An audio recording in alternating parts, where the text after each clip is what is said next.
यह कहानी उस समय की है जब मेरी उम्र 19 वर्ष की थी। मैं एक कंपनी में जॉब करती थी। एक दिन मुझे ऑफिस आने में देर हो गई। तभी मेरे बॉस आरपी शाह अपने केबिन से निकले और मुस्कुराते हुए बोले, आइए मिस मोना। आपके आते ही ऑफिस में खुशबू फैल गई। देखिए ज़रा जल्दी आएगी तो स्टाफ थोड़ा और पहले आने लगेगा और हम लोगों को भीनी भीनी सुगंध का एहसास भी होता रहेगा। यह सुनकर सारा स्टाफ जोर से हंसने लगा। प्लीज़ बैठिए मिस मोना। वैसे आज देर कैसे हो गई? बस छूट गई, लंच रह गया या फिर कोई मिल गया था? Sir, I am sorry. अब कभी देर नहीं होगी। तभी आरपी शाह ने राजू को पूरे स्टाफ के लिए समोसे लाने के लिए कहा। अभी तक सीरियस लग रहा ऑफिस का माहौल काफ़ी हल्का हो गया था। राकेश बोला, सर पार्टी किस खुशी में? मोना भी चौंकी। वैसे सर, आज पार्टी किस खुशी में हो रही है? अब आप भी पूछेगी तो कैसे काम चलेगा? अरे आपके लेट आने की खुशी में। बस सर, और शर्मिंदा मत कीजिए। लो भाई, मैंने कुछ कहा क्या किसी को? एक तो पार्टी दी और ऊपर से बात भी सुनो। आप रोज़ लेट आया करिए, हमारी पार्टी हो जाएगी। और फिर एक ज़ोरदार ठहाके की आवाज़ गूंज उठी। इस बीच राजू गरम गरम समोसे ले आया और सभी मज़े से खाने लगे। ऑफिस में ऐसा खुशनुमा माहौल देख मिस मोना के चेहरे पर मुस्कुराहट आ गई। मिस मोना को आरपी शाह ने बुलाया और बोले, सारे अकाउंट्स पिछले 5 साल के रिकॉर्ड के साथ तैयार रखना। पता नहीं किस डेटा की ज़रूरत पड़ जाए। मैं आपकी मदद के लिए यहाँ हूँ और आप मुझसे कुछ भी पूछ सकती है। उनकी बात सुन मिस मोना मुस्कुरा दी। सचमुच बहुत काम था उस दिन। और जब मिस मोना ने काम खत्म कर सिर उठाया तो होश आया कि शाम के 6:30 बज गए हैं। चार्टर्ड बस तो अब तक जा चुकी होगी। इससे पहले कि वह कुछ समझ पाती, आरपी साहब बोले, मिस डोंट वेरी, मैं आपको रास्ते में घर छोड़ता हुआ निकल जाऊंगा। आरपी शाह ने गाड़ी पार्किंग से निकाली और मिस मोना के साथ चल पड़े। आरपी शाह ने एक फास्ट फूड रेस्तरां के आगे गाड़ी रोकी और कुछ पैक कराया। भीतर बैठते ही एक पैकेट मोना को देते हुए कहा, ये लीजिए मिस, यह हमारी तरफ से। आज आपने सचमुच बहुत काम किया है। पैकेट से आ रही खुशबू से मोना को एहसास हुआ कि भूख लगी है और वह बिना संकोच के पैकेट से बर्गर निकाल कर खाने लगी। थोड़ी ही देर में गाड़ी उसके घर के पास आकर रुक गई। मोना उतरते हुए थैंक्स कहने लगी तो शाह जी मुस्कुराते हुए बोले, यह तो हमारा फर्ज है मैडम जी। और जी पर कुछ ऐसा जोर दिया कि हंसी आए बिना ना रह सकी। घर पहुंचने के बाद भी मोना दिन भर के घटनाक्रम को याद कर हंसती रही। आरपी शाह अब बस शाह जी रह गए थे। शाह जी सभी के साथ ऐसा ही व्यवहार करते थे, पर कभी कभी मोना को लगता कि शाह जी उसकी तरफ आकर्षित हैं। वह भी उनके करीब होने का प्रयास करने लगी, लेकिन हर बार उसके ऐसे प्रयास पर शाह जी मुस्कुरा देते। एक दिन मिस मोना बोली, सर कभी मेरे घर आइए, साथ चाय पियेंगे। शाह जी मुस्कुराए, मिस मोना, मैंने सोचा ही नहीं कि आपको कभी घर भी बुलाना चाहिए। माफ़ कीजिएगा, पर मेरी एक प्रॉब्लम है कि मैं अकेला रहता हूँ। ओह, शाह जी ने कुछ सोचा और बोले, देखो मिस मोना, इस संडे तुम मेरे घर आ रही हो और हम लोग मिलकर वीकेंड बनाएंगे। अचानक मिले इस ऑफर से मिस मोना सकते में आ गई।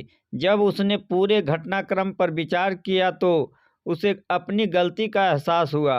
वह सोचने लगी, यदि मैं चाय के लिए ना कहती तो शाह जी भी मुझे घर ना बुलाते।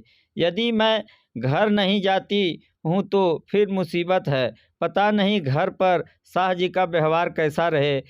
अभी तक तो ठीक ही लगे, पर अकेले आदमी का क्या भरोसा। ऑफिस में तो सभी से बेबाकी से बात करते हैं, कई बार तो मजाक की सीमा तक पार कर जाते हैं। बॉस होने के नाते सब हंसते रहते हैं, कोई कुछ नहीं कहता। आज शनिवार की शाम थी और उसका मन उचाट था। उसे उलझन में देख माँ ने पूछा, क्या हुआ, सब ठीक तो है? कुछ नहीं माँ, बस ऐसे ही। माँ बोली, मैं समझती हूँ बेटी, ऑफिस का काम, इतनी भाग दौड़ और नया माहौल, चल मैं कॉफ़ी बनाती हूँ। मोना अपने हर कदम पर विचार करती रही। उसने कहीं पढ़ा था कि बहुत से अच्छे संबंध करियर बनाने में सहायक होते हैं, पर कहीं साहजी चरित्रहीन हुए तो, और इसके आगे वह कुछ नहीं सोच पाई। इस उधेड़ बुन में कब उसकी आंख लग गई पता ही नहीं चला, और जब सुबह उठी तो 7 बज रहे थे। जैसे ही वह फ्री होकर नाश्ते के लिए टेबल पर बैठी, वैसे ही मोबाइल बज उठा। शाहजी का फ़ोन था। हेलो मोना, नींद खुल गई? तुम मेरे घर आ रही हो ना आज? और हाँ, नाश्ता मेरे साथ ही करना। वो सर, कोई बहाना नहीं चलेगा, मैं तुम्हारा इंतज़ार कर रहा हूँ। और इसी के साथ फ़ोन कट गया। किसका फ़ोन था? माँ ने पूछा। सहेली का। कुछ ज़रूरी काम है, मैं होकर आती हूँ। हाँ, यदि देर हो जाए तो तुम फ़ोन कर देना। वह कुछ सोचते हुए बोली। वह ऑटो लेकर शाहजी के घर पहुंच गई। घर के बाहर छोटा सा लॉन था। उसने ऑटो वालों को पैसे दिए और कॉल बेल बजा दी। तभी उसकी नज़र लॉन में पौधों को पानी दे रहे एक अधेड़ आदमी पर पड़ी। उसे देखकर मोना की जान में जान आई। इतने में भीतर से आती हुई एक महिला मुस्कुराते हुए बोली, तुम मोना हो ना? अंदर आओ, बाहर क्यों खड़ी हो? उसके आश्चर्य का ठिकाना ना रहा। इन्हें मेरा नाम कैसे मालूम है? शाहजी यहीं रहते हैं। हाँ भाई, यह शाहजी का ही घर है। तुम अंदर तो आओ, महिला ने कहा। और आप, मैं उनकी धर्मपत्नी हूँ। पर शाहजी ने बताया था कि वे अकेले रहते हैं। मैं कल रात ही आई हूँ पुणे से। महिला मिस मोना का हाथ पकड़ उसे ड्राइंग रूम में लाते हुए बोली। उनकी पत्नी को देख मोना का सारा तनाव छूमंतर हो गया। उनकी पत्नी ऐसे बातें कर रही थी जैसे बरसों से उसे जानती हो। तभी मिस मोना ने पूछा, सर नहीं है क्या? महिला बोली, मुलाकात नहीं हुई क्या? वो लॉन में पौधों को पानी दे रहे थे। अभी बुलाती हूँ। अरे साह, अभी आया। देखा तो पायजामा आधा घुटने के ऊपर उठाए, खादी का कुर्ता पहने वही अधेड़ आदमी घर के भीतर चला आ रहा है। वह चौकी ये साहजी है। वह तो जैसे आसमान से गिरी हो। कहाँ ऑफिस वाले स्मार्ट साहजी, और कहाँ ये ड्राइंग रूम में घुसते ही साहजी बोले, गुड मॉर्निंग मिस मोना। पानी का ग्लास हाथ से छूटते छूटते बचा मिस मोना के हाथ से। सर आप?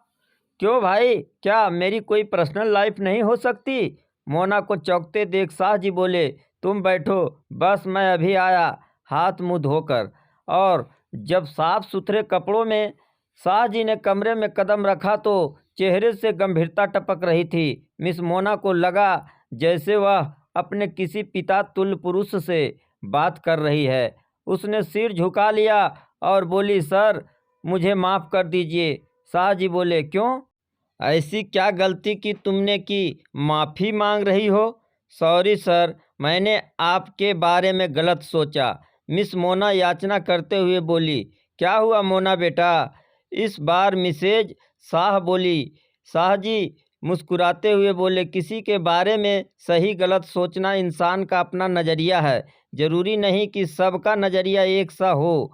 मैं काफ़ी दिनों से तुम्हें घर बुलाने की सोच रहा था, पर मेरी पत्नी कल ही आई, इसीलिए घर बुलाने में समय लग गया। ओह, बस इतनी सी बात। मेरा शाह कभी गलत काम नहीं करता। तुम्हें पता है जब हमारी शादी हुई तो शाह कैसा था? और इतना कहकर मिसेज शाह एक पुराना एल्बम ले आई। उसमें साइकिल पर पैर टेक कर खड़े आदमी को देख मोना जोर से हंसी। सर ये आप हैं? शाहजी ने झट से एल्बम छीनते हुए पत्नी से कहा, अब बस इसे और मत दिखाना, वरना कल ऑफिस में मेरी इमेज खराब कर देगी। मिस मोना पति पत्नी की ट्यूनिंग और अपनत्व देख हैरान थी। एक बात शुरू करता तो दूसरा पूरी कर देता।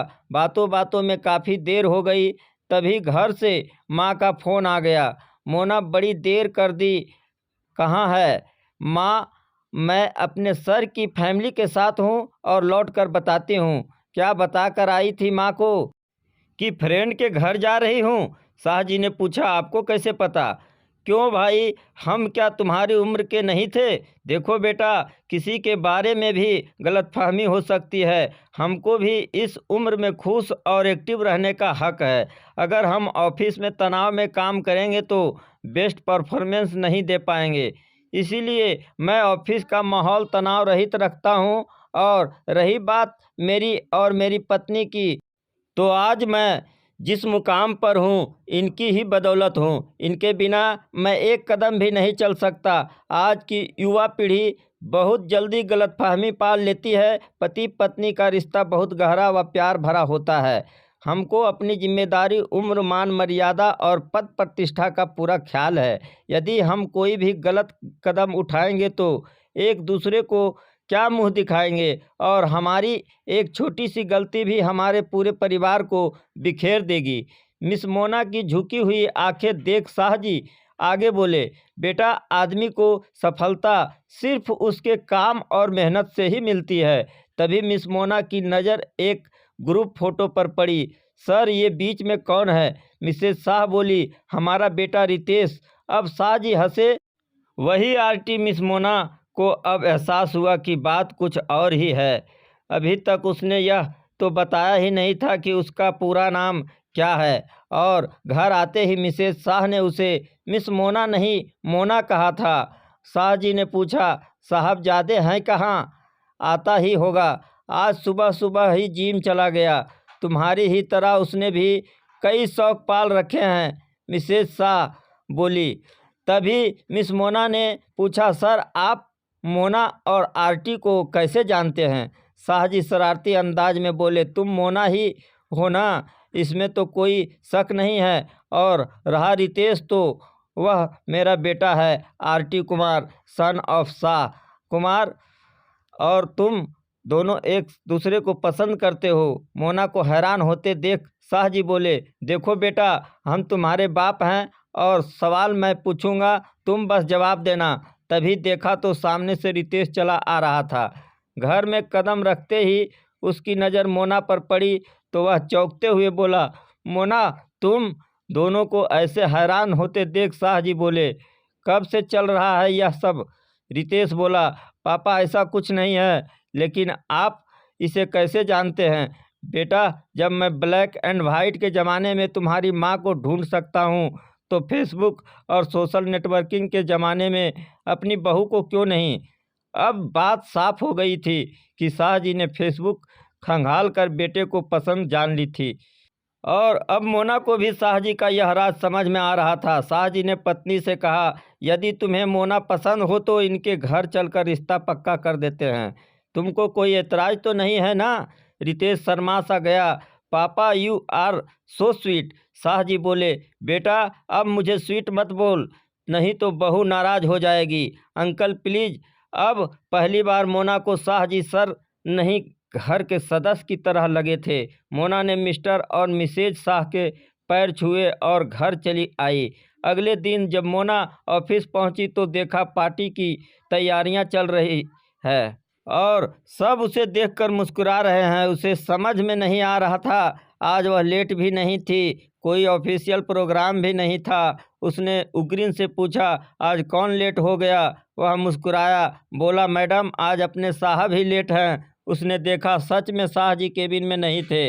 ऐसा पहली बार था कि शाह जी के लेट होने पर स्टाफ स्नैक्स पार्टी दे रहा था। इससे पहले कि वह कुछ पूछती, देखा तो सामने से शाह जी आ रहे थे। उनके ऑफिस में कदम रखते ही पूरा स्टाफ एक साथ बोला, गुड मॉर्निंग सर।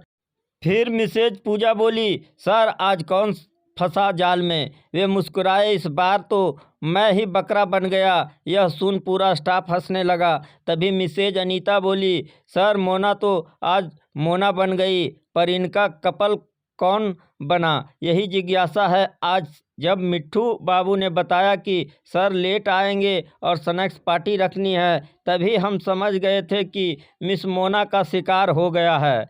मोना चौकी तो क्या, ऑफिस में यह बात सभी को पता थी। सभी कॉन्फ्रेंस टेबल के इर्द गिर्द बैठे स्नैक्स ले रहे थे। तभी मिसेज करिश्मा बोली, सर, मुझे याद है आपने कैसे मुझे और राकेश को मिलाया था। तभी मिसेज पूजा बोली, सर अगर आप ना होते तो मेरी और अमित की शादी तो इस जन्म में हो ही नहीं सकती थी। शाहजी मुस्कुराए, तुम लोग भी मजाक करते हो, शादी के जोड़े तो ऊपर से बनकर आते हैं, मैं तो बस उन्हें मिलाता हूँ। अब मोना को समझ में आया कि शाहजी कितने आदरणीय हैं। इसकी निगाह में अपने होने वाले ससुर के लिए श्रद्धा और बढ़ गई। उसे अफसोस हो रहा था कि कैसे अपनी गलत सोच के कारण एक भले आदमी को उसने चरित्रहीन समझ लिया था। तभी मिट्ठू बाबू बोले, सर मिस मोना के होने वाले पति का परिचय तो कराइए। इस बार शाहजी गंभीर थे। देखिए, आज से मिस मोना यानी मोना हमारी होने वाली बहू है और इस बारे में कोई मजाक नहीं। सभी चौंके। क्या सर? शाहजी ने सिर झुकाया और बोले, आज की पार्टी का खर्च मेरे पर्सनल अकाउंट में लिखना। आज मैं बकरा बन गया हूँ। सभी पार्टी का आनंद ले रहे थे और शाहजी की बातों पर ठहाका भी लगा रहे थे। 10 बजते ही शाहजी घड़ी देखते हुए बोले, प्लीज़ आप लोग भी फटाफट अपनी अपनी टेबल पर पहुँचिए, मैं आज का टारगेट मेल करता हूँ। टेबल से उठते हुए आज मोना को महसूस हो रहा था कि एक सच्चे आदमी को समझने में उसने कितनी बड़ी भूल की।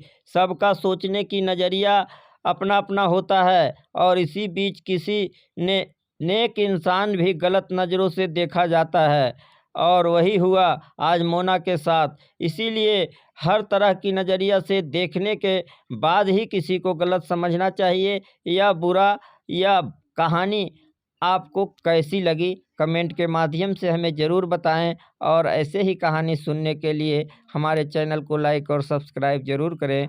धन्यवाद।